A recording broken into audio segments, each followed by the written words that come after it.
చిలకలగూడ పోలీసులు తనను బెదిరించి అక్రమంగా సెటిల్మెంట్ చేశారని ఆరోపిస్తున్నారు వ్యాపారి ధర్మేందర్ రెడ్డి. అర్ధరాత్రి వరకు తనను బలవంతంగా నిర్బంధించి బాండ్ పేపర్లపైన చెక్కులపైన సంతకాలు తీసుకున్నారని ఆరోపించారు. గతంలో తనతో కలిసి వ్యాపారం చేసిన వారి తరపున కాకీలు ఇదంతా చేసినట్లు ఆరోపించారు ధర్మేందర్ రెడ్డి. ఇదే అంశంపై చిలకలగూడ సిఐ, ఏసీపీలతో పాటు హైదరాబాద్ ఈస్ట్ జోన్ డీజీపీకి, సిటీ పోలీస్ కమిషనర్కు ఫిర్యాదు చేసినట్లు వెల్లడించారు. ఇప్పటికే ఈ అంశంపై సిటీ సివిల్ కోర్టును ఆశ్రయించడంతో పాటు హైకోర్టు మెట్లు ఎక్కినట్లు తెలిపారు ధర్మేందర్ రెడ్డి.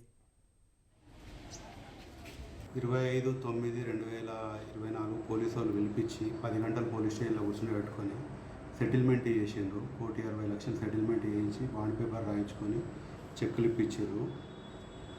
నేను ఇచ్చేది లేదు, ఎవరికి పైసలు అని నేను చెప్పిన నా మాట వినకుండా నన్ను చాలా ఇబ్బంది పెట్టిండ్రు.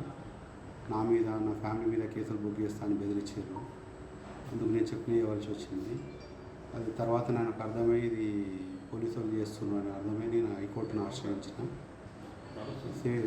సికింద్రాబాద్ కోర్టును కూడా ఆశ్రయించిన. నాకు న్యాయం జరగాలని నేను మీడియాను కూడా అప్రోచ్ అవుతున్నాను. ఈ విషయంలో నాకు న్యాయం చేస్తారని భావిస్తున్నాను.